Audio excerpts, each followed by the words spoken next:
Love this podcast? Support this show through the Acast supporter feature. It's up to you how much you give, and there's no regular commitment. Just click the link in the show description to support now. My brothers, my sisters, we're continuing our series of conversations with Hall of Famers. And this week we got a real special one. Check this out. This is WWE Hall of Famer JBL, and you are listening to Duke Loves Rasslin. That's right. JBL. My goodness. Before we get to that, pause for the cause. Have you subscribed to the Panera Bread Unlimited Sip Club? Folks, what are you waiting on here? We're talking $8.99 a month so you can grab yourself a drink once every 2 hours. It is fantastic. And let me tell you something. They've expanded the Unlimited Sip Club. So not only can you get your hot or iced coffee or your hot or iced tea, now you can get the fountain drink. So if you want to grab yourself a soda, or check this out. Okay, we are talking about the charged lemonades.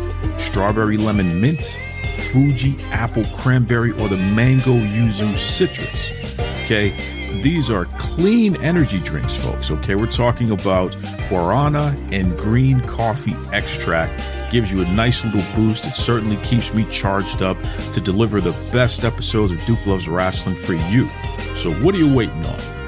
Visit your local Panera Bread or go to PaneraBread.com. Sign up for the Unlimited Sip Club. Enjoy. You're locked in. Look at what we have here, folks. To the only show that matters. The cream of the crop. Duke Loves Rasslin. And there is no one that does it better than Your host, I have come here to chew bubblegum and kick ass. the Duke. And I'm all out of bubblegum.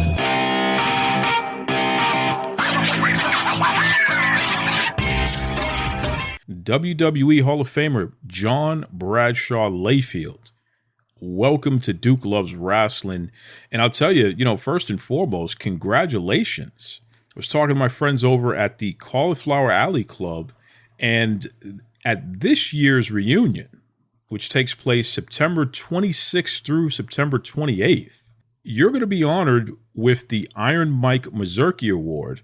So cool, so fantastic, and I encourage everybody, definitely check out caulifloweralleyclub.org for more information.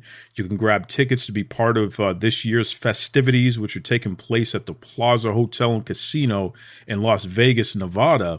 But JBL, tell me, how does it feel to be honored in all these different ways here? I mean, you got the WWE Hall of Fame. Now the Cauliflower Alley Club is honoring you. How does it feel, especially with something like the CAC? Because these are your peers who are honoring you here.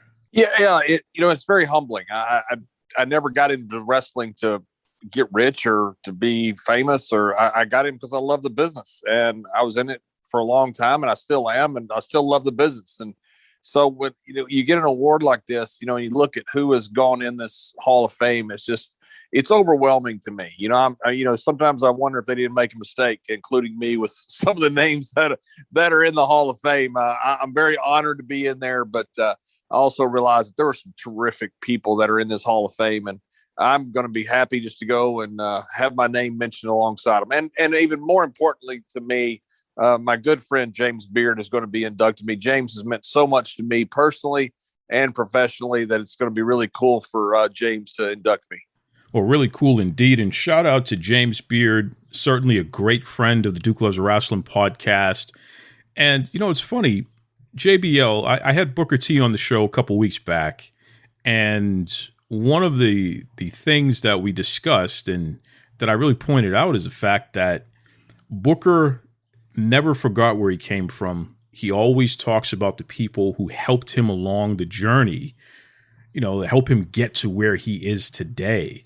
And when I think about JBL, you are absolutely the same. For so many years, you've continued to highlight James Beard and many others who have been there for you and have helped you achieve your success. You've been a loyal friend to these folks the same way they've been a loyal friend to you. Where does that come from? I mean, why is it so important for you to emphasize, to highlight, to celebrate the people who have been there for you through the years? Because we don't get caught up in the hype. I realize that it's not a bit, we're there because people helped us. Booker understands that too. Booker's one of the greatest tag teams of all time, one of the greatest singles wrestlers of all time. I'm so proud of Booker. He's just a fine man, and he's had so much success. He's doing great with his reality of wrestling. I could not be more proud of Booker and seeing how he turned out, both his wrestling and just as a gentleman. He and Charmel, just a wonderful family. But we're there because people helped us. James Beard helped me. I mean, I wouldn't be here today talking to you if James hadn't been so kind, so knowledgeable, and so willing to help a young guy. Bob Orton helped me. Skandar Akbar helped me. There were so many guys that helped me along the way, every single step that, I stand on their shoulders now because they were willing to help me. And I'll never forget that. And I'll never think that it was about me. It's not about me. It's about them. I love telling the story of being a young person in grade school and rushing home from school to get my chores done, get my homework done, because I needed to watch the stars of Global Wrestling Federation, which would come on ESPN at the time.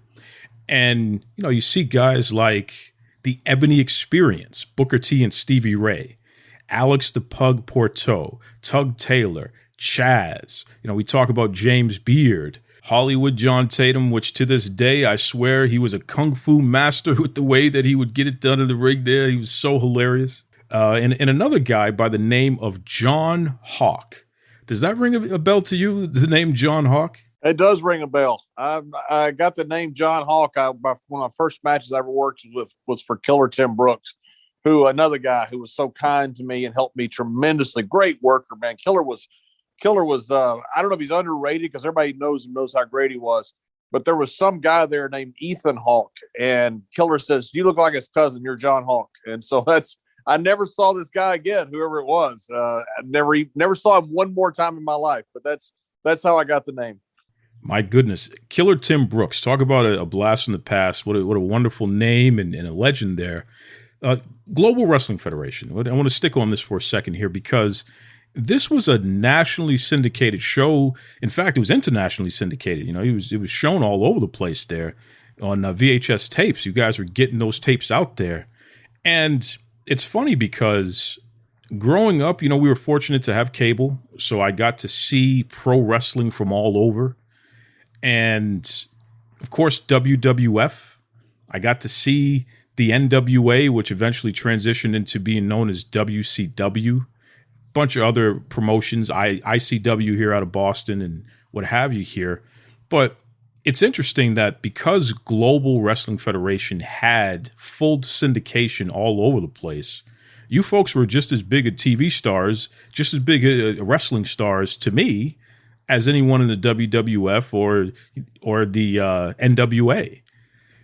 Did you personally, know that Global was as big as it was and that you were experiencing as big of an opportunity as it was? Because again, you're on nationally syndicated TV in the early 90s. I mean, it's unheard of for someone who wasn't in one of the major two promotions there, NWA/WCW, or what we would now call WWE. Did you realize how big that opportunity was in Global? No, I don't think so. We were working all the time. And I'm not sure how big it was. I don't know how many people watched the ESPN broadcast. I think it was middle of the day, but it had I think it had a decent following. But we didn't know. We were working. We were trying to make it. I was going to Japan a lot with James Beard, and so I wasn't really in the loop of who's getting feedback from anything.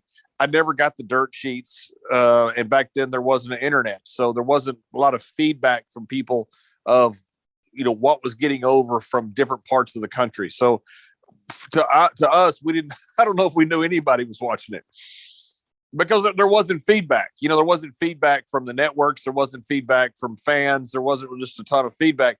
The fans we saw were the fans in Texas, and they mainly saw us live. So there just wasn't a ton of feedback from, people are watching you all over the country. We're talking to WWE Hall of Famer JBL here on the Duke Loves Rasslin podcast. JBL, when you eventually got the call to go up and work for the WWE, you were a pretty young guy. I mean, legitimately, you were still, with mid-20s when you got that call there. And it's funny because you put the story in your book, and I know James Beard loves to talk about this story as well. James had to pack up your apartment and bring it to you because you basically just got in the car and went once you got that call, man, which is pretty fun. But I wonder about something because you were such a young guy when you made it into the WWE. Looking back on it now, were you ready for that type of opportunity? Because although you were in Global Wrestling Federation, which is nationally syndicated, internationally syndicated, it was its own entity. The scale was nowhere near what the WWE was, what we called the WWF at the time. So the young Justin Hawk Bradshaw is what they brought you in as. Were you ready for that opportunity at the time? I'm not sure. I think I was ready to be part of the company. I wasn't ready to get a push. I'd wrestled a lot of places. I'd been in Europe for 2 years working for Autovance and Peter William, or with some great workers over there from Fit Finley, who's I think one of the greatest of all time. Tony St. Clair, Franz Schumann was a tremendous babyface. Luke Poyer's wrestler was Rambo, Gustl Smeasel. I mean, there was just so many great characters and talent that were there. And I got to wrestle in Japan was, from Tenryu to tagging with Bob Orton. I'd gotten to do a lot of things in a very short period of time. That being said, I was overwhelmed by the WWE product. I mean, I remember sitting there backstage WrestleMania. I think it was 12. Get my dates wrong, just from all the WrestleManias blend together. But when Shawn Michaels repelled from the ceiling against Bret Hart, and I remember just looking at that thinking, I don't belong in this company. I just thought that spectacle was so grand. And I was overwhelmed. I think I was physically, I had the tools to be there.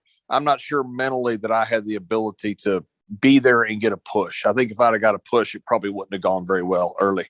You went through a number of gimmicks in the WWE, which is really interesting. Goodness gracious, Justin Hawk Bradshaw, you were part of the New Blackjacks with Barry Windham. Eventually, you were part of the Acolytes, which turned into the APA, so that wonderful tag team with Ron Simmons, and shout out to Ron Simmons. He was recently on the show here at Duke Loves Rasslin as well. But then you became JBL.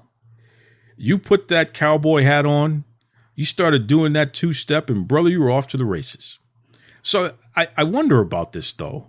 When you look back on all of these gimmicks that you've had in the WWE in particular, which of these gimmicks were the closest to who you actually are as a person? I mean, because a lot of people wonder, was the JBL character the closest to who you are as a person, or was it something else? No, it wasn't closer. APA was much closer. I look, again, I had great influences. You mentioned Hollywood John Tatum, man. That guy was an unbelievable worker. That guy could do anything in the ring. There was so much talent that I got to work with. And I got to tag with Barry Windham. I got to ride the roads with Dutch Mantell, who's just one of the best minds in the history of the business. And I got the tag team with Ron Simmons, first black heavyweight champion. I mean, I couldn't imagine having better people all along the way in my career. And so when I got that chance, I had so much experience to call on because I'd been around so many great legends who were so kind in sharing with me knowledge of how to get over, how to conduct yourself, and all the things that go into the product. So I'm a product of being around wonderful people. And again, here you are putting people over who were there for you, that you were able to learn from, who helped you get to where you are today. Such a stellar career, Hall of Fame, about to be honored by the Cauliflower Alley Club, which is fantastic as well. It's interesting because you were so good at being a bad guy, someone that the fans love to hate. When people learn about who the man is behind the character, because here's the thing. I mean, talking to James Beard, you and him are such great friends. There's a lot of trust, a lot of respect between the two of you. I know that your families have gone to church together. James always talks about just the quality of human being that you are. We know that you've allowed information to come out just about all the the philanthropy around the world that you've done and what have you here. I mean, just a really, really interesting person that is the complete opposite of what that JBL character, what you would assume that a person like that would be. Talk to me more about this. Talk to me about the philanthropy and just some of the things that JBL, the actual guy, has been involved in. I work with some wonderful people that do incredible work with kids in low income areas. And, those guys they're some rock stars, man. I work with two young guys who run an incredible program in Memphis Inner City Rugby, Shane Young and Devin O'Brien, and they just do incredible work. 100% of their kids graduate high school. 100% of their kids are going to either college, military, or trade school, or getting placed after high school.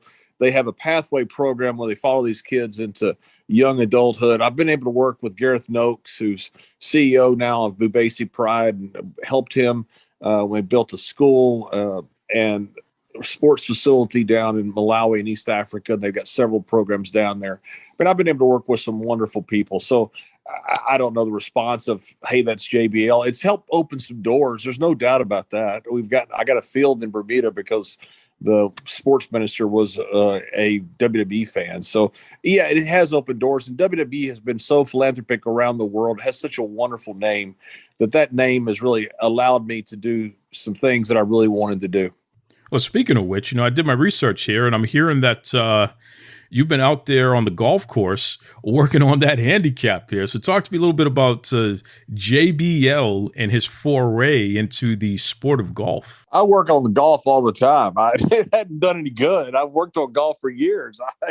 I was pretty good about 8 or 10 years ago. And, my body's just kind of falling apart. I'm bad shoulder, bad back. So sometimes I play pretty well. Sometimes I do. I enjoy being out. I enjoy going out, carrying my clubs and walking 18 holes. I just enjoy the beauty of being out. And I enjoy competing against the golf course.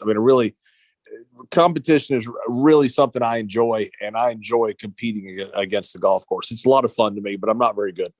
Well, listen, man, if you're not very good, then I'm the worst ever, because I'll tell you right now, I've broken many a club trying to live out my Tiger Woods dreams, and it just ain't happening on the golf course. That's for sure.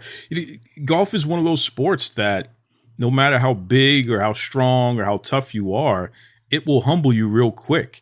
It is a game of skill 100%. And the crazy part about it is you could be fantastic today and completely be terrible tomorrow. So it really is a game that will humble you real quick and teach you how to be more patient, which is why I enjoy watching it. I enjoy playing the video games, what have you. But I'm with you, brother. I am terrible at that game, still chipping away at it.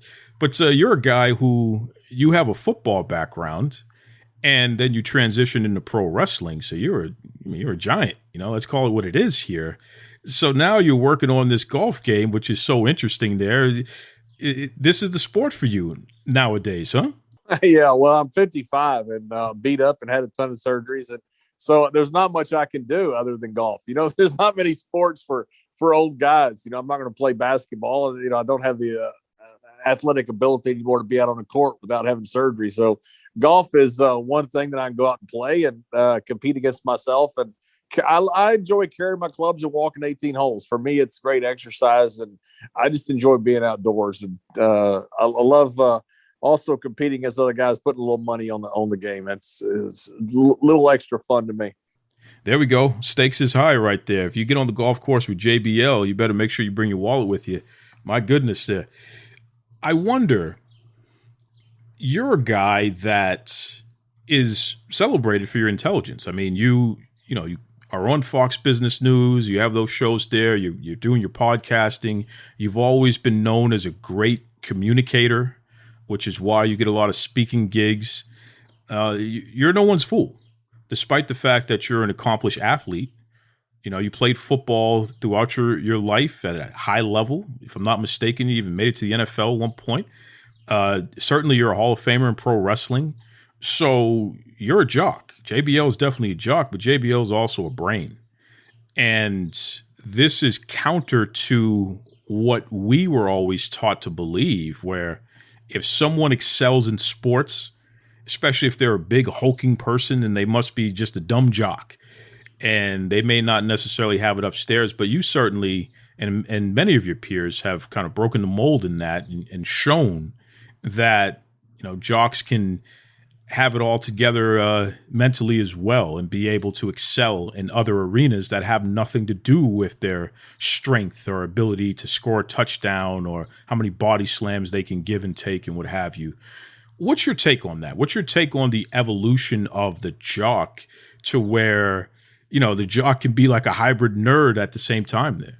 Yeah, and I think that's changed a lot over the years. You know, back when I started, wrestlers were considered wrestlers. You know, they didn't really, there wasn't a Rock or a John Cena or somebody that really transcended the genre and gone on to have a ton of success. And now you see it everywhere. Now people look at, I think, wrestlers completely different than they, well, I know they do, than they did 30 years ago when it was just kind of considered I don't know what it was considered, a niche entertainment genre, I guess, you know, but it's changed. So as athletes, you know, LeBron James is worth $1 billion now. These guys, they realize how smart these guys are.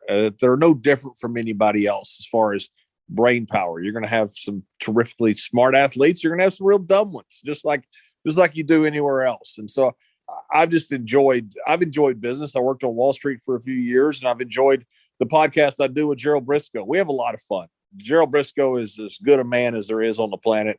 He's a dear friend of mine. He hired me about 27 years ago, whatever it was. And we have a lot of fun getting our friends on the podcast and just telling old stories that hopefully a lot of people don't know, and telling it in a way where they're talking to contemporaries. And certainly, like you mentioned, your podcast there, Stories with Briscoe and Bradshaw, can be heard on all of the major podcast platforms, including Apple Podcasts, Spotify, iHeart Radio app, you name it, folks. But we go back to the consistent theme of you honoring those who came before you, you honoring those who've helped you along the way. It's just really, really cool. Now that you're the elder statesman, so to speak, when you go back and you're in the locker rooms and places and what have you, do you find that this next generation of wrestler, these young folks here, are they as respectful of the legends? Are they as respectful of the elders as guys like yourself and Booker and people from your generation? Yeah, I don't really know because I'm not around them that much. From what I've seen, yeah, they're very respectful. I mean, this crew, I go in there, you know, for about every other pay-per-view, I go to the pre-show with Booker T and Peter Rosenberg and the whole crew that WWE has.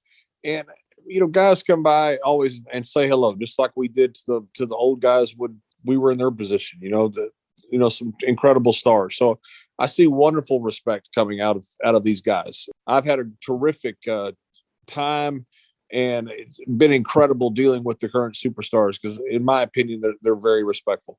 Well, that's wonderful to hear, and certainly shout out to the current generation of pro wrestlers out there, including those in the WWE.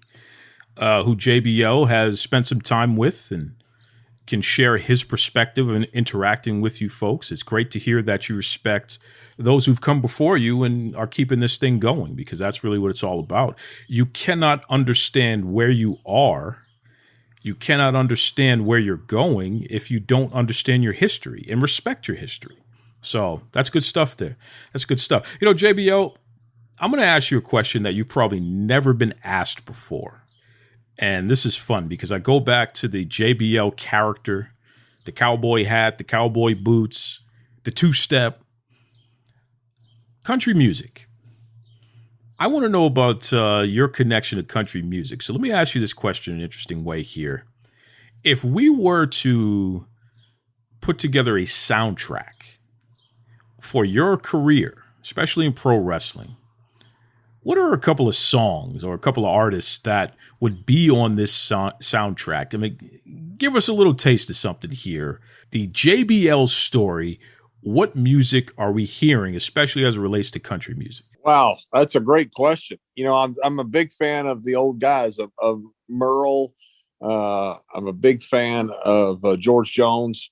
I love the guys today too. I'm good friends with Mark Wills and Daryl Worley, who I think just have terrific voices and terrific careers. Been to Iraq and Afghanistan with them several times. So that's a wonderful, Garth Brooks is a guy that I still listen to all the time. I think he just I saw him one time, not in person, on a TV where he was in Ireland. They had a stadium sold out, 60,000 people, whatever it was. And he gets down at one point, he gets on a pedestal without his guitar, without his band, and he sings a cappella, just an old Irish song. And the whole place went ballistic. And I thought, who in the world could do something like that? There's a lot of stars out there that are that good, but that's a level that most never achieve. And I'm a big fan of what Garth Brooks has done. I wish he would perform more. I wish he'd come back and do some albums, but I love country music. I just love everything about it. I got to see Charlie Pride sing Kalijah one time. I was backstage at the Grand Ole Opry, and I thought I could die today. This life has just reached its apex. Well, I'll tell you right now, brother, any soundtrack that has George Jones and Charlie Pride on it, that's a hell of a soundtrack. You're in for some good music there. Merle, the whole crew there that you named, that's good stuff there. That's classic for sure. Listen, JBL, do you have anything to plug? Whether it be website, social media, anything like that? No, I don't like social media. I don't. I do it, because it's part of what we do today. If it wasn't for having a podcast and having charities that I need to raise awareness for, I'd never do social media anything. But just the podcast. Gerald Briscoe and I, Stories of Briscoe and Bradshaw, we have a lot of fun. Have a lot of old guys on that pretty legendary status and telling stories that a lot of people haven't heard. To us, that's one of the most fun things we do every week. You come from a generation that was very serious about protecting the business and not giving away too much and dealing with things internally and all that good stuff there. And at the same time, you have the dirt sheets, right? You have this wrestling media that even to this day leans heavily towards rumors as opposed to getting on the record quotes and focusing on facts. It's always a sources say and all this other stuff here, which, unfortunately some people take advantage of that and they start adding their opinion and trying to present it as fact, which can muck a lot of things up. We have a lot of folks who listen to the show who are aspiring to be connected to the wrestling industry beyond just watching and being a fan. They may not necessarily end up being wrestlers, but they want to be commentators. They want to be announcers. They may want to be part of wrestling media. Do you have any advice for that segment of the population within the wrestling community, within the wrestling fan community, the folks that want to cover the sport? Do you have any advice or any take on that for them? I would have no idea. I don't read the dirt sheets. That just because, I never got in the habit of doing it. And when I watch wrestling, I don't really care what's going on behind the scenes. It's like when I watch Walking Dead, I don't want to know what's happening. I just want to see who's getting eaten and see who survives. To me, it takes away from fun. For me personally, these guys all have a right to be there. I have no problem with the dirt sheets. I wish they weren't so negative, but that's the world we're in. That's not just wrestling. That's the world we're in. You look at any type of news. I never watch any type of what I call opinion news. I watch, some type of business channel every day, and that's about it. So because everything is so negative, I wish these guys weren't negative. But if you're not negative, you're not getting clicks. You're not getting eyes on your product. So I understand why they are, but that's why I don't want to have much to do with it. Life's too short to be negative. That's why I'm not a big fan of social media either, because people end up calling each other racist and Hitler and everything else after about 3 or 4 sentences. So it's not, I don't enjoy that. And life's too short to do that. So to the wrestling journalists out there, look, I don't know where they get their information. So I would have no idea advice how to give somebody advice to be it. They have a right to be there. And, if they're making money, good for them. That is as measured and fair a response about the dirt sheets as I've ever heard anyone in the wrestling industry give. So that's solid stuff there. Listen, JBL, once again, thank you very much for taking the time to join us on the Duke Loves Rasslin podcast. Everyone listening, a reminder the 2022 Cauliflower Alley Club reunion. Again, that's going to be September 26th through September 28th, 2022. Okay, the Plaza Hotel and Casino, Las Vegas, Nevada. JBL is going to be honored and inducted by James Beard. Okay, JBL is going to be the recipient of the Iron Mike Mazurki Award. So fantastic. Definitely an honor that is well earned. Certainly, you're already in the WWE Hall of Fame. You're working on your golf game there, and you don't have a problem with the dirt sheets. I mean, my goodness, this may be the JBL babyface turn here, man. Again, thank you for joining us on Duke Loves Rasslin. Hey, it's a pleasure meeting you, and James Beard recommended you. As I always say, any friend of James Beard's a friend of mine, so thank you.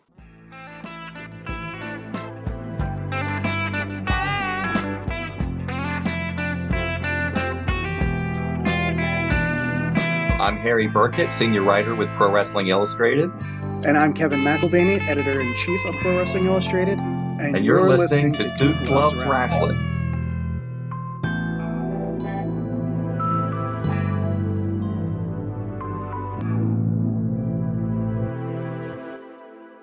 Folks, as always, be kind to yourselves and be kind to others. Take it away, Tony Schiavone.